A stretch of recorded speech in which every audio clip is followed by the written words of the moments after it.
बिस्मिल्लाहिर्रहमानिर्रहीम। अस्सलाम वालेकुम। आज का हमारा टॉपिक है जी mode of nutrition in bacteria. Different mode of nutrition bacteria में कौन कौन से हैं। Look at page number 79 lecture 7।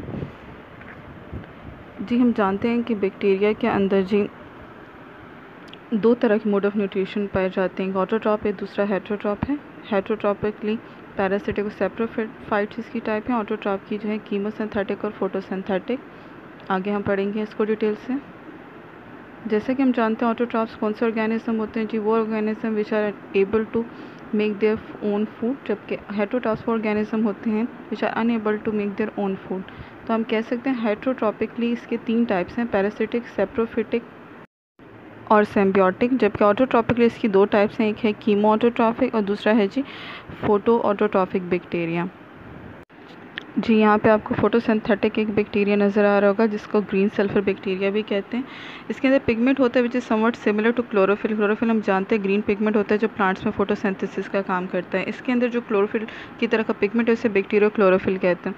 Photosynthetic का मतलब होता है कि प्लांट जैसे अपनी खुराक खुद बनाते हैं यूजिंग लाइट, इसी तरह ये बैक्टीरिया भी अपनी खुराक खुद बना सकते हैं यूजिंग दैट टाइप ऑफ आप कह लें क्लोरोफिल। अच्छा जी, यहाँ पे प्लांट फोटोसिंथेसिस में तो वाटर यूज़ करते हैं, लेकिन यहाँ पे हाइड्रोजन सल्फाइड यूज़ कर रहा है और सल्फर रिलीज़ कर रहा है, जैसे कि आपको नज़र आया ग्रीन सल्फर बैक्टीरिया। इसलिए हम कह सकते हैं कि ये फोटोसिंथेटिकली जो है, जैसे प्लांट अपनी खुराक खुद प्रोड्यूस कर सकते हैं, ऐसे कुछ बैक्टीरिया भी पाए जाते हैं जो अपनी खुराक खुद प्रोड्यूस करते हैं। नेक्स्ट हम पढ़ेंगे जी type that is chemosynthetic bacteria. They obtained their energy from oxidation of some inorganic substances like iron, hydrogen, nitrogen and sulfur compounds to synthesize their organic compound। कुछ जो है जैसे कि नेम इंडिकेट करे, कीमो का मतलब होता है केमिकल, यानी by using some chemical energy या कुछ inorganic substance iron, hydrogen, nitrogen वगैरह या सल्फर इस्तेमाल करके भी बैक्टीरिया अपनी खुराक बना सकते हैं, इसलिए उनको कीमोसिंथेटिक बैक्टीरिया कहा जाता है। अच्छा जी, आपको यहाँ पे कीमोसिंथेटिक बैक्टीरिया आपको नज़र आ रहा है कि ग्रीन ग्रीन पार्ट जो नज़र आ रहा है, एक ये सी के अंदर अंडर सी कीमोसिंथेटिक बैक्टीरिया की पिक्चर नज़र आ रही होगी।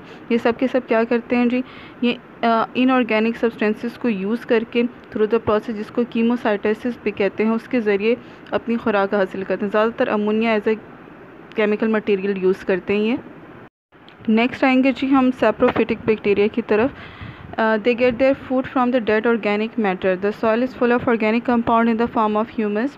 Bacteria living in the soil have large number of enzymes that break down the complex substances of humus to simpler compound. These bacteria absorb and utilize these simple compound as a source of energy. Saprophytic जैसे name indicate कर रहे हैं, ये dead organism से अपनी खुराक हासिल करते हैं। ठीक है जी, फॉर एग्जांपल डेड ऑर्गेनिज्म, इनके अंदर एक ख़ास किस्म का स्पेशल एंजाइम प्रेजेंट होता है जिसकी मदद से ये डेड ऑर्गेनिक मैटर को जो है सिंपल सब्सटेंसेस में, सिंपल कंपाउंड में चेंज कर देते हैं और उसमें से अपनी एनर्जी को आप कह लें यूज़ करते हैं टू गेट देयर फूड। आपको ड्रामेटिकली भी एक सैप्रोफिटिक बैक्टीरिया नज़र आ रही है जिसके अंदर जी प्रोसेस हो रहा है by using their enzyme. Next है जी parasitic bacteria. They grow inside the tissue of other living organism and obtain food at the expense of their host. These bacteria lack certain system of enzymes.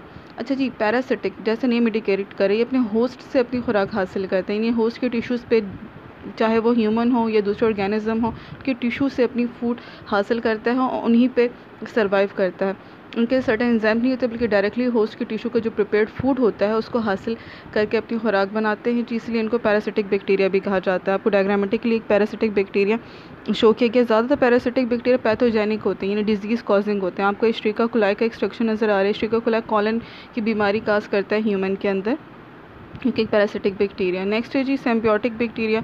They are found associated with other living organism. They obtained food from the host without harming it. Example है जी nitrogen fixing bacteria in the roots of leguminous plants. अच्छा जी, symbiosis का process क्या है, जिसमें दो organism mutually एक दूसरे के साथ रहें विदाउट हार्मिंग ईच अदर, तो उस रिलेशनशिप को सिम्बियोटिक रिलेशनशिप भी कहा जाता है। तो बैक्टीरिया में भी ऐसी रिलेशनशिप पाई जाती है। ठीक है जी, फॉर एग्जांपल कुछ जो कहते हैं लेग्यूमिनस, कहते हैं पी फैमिली को, मटर की जो फैमिली है ना उसको लेग्यूमिनस फैमिली भी कहा जाती है।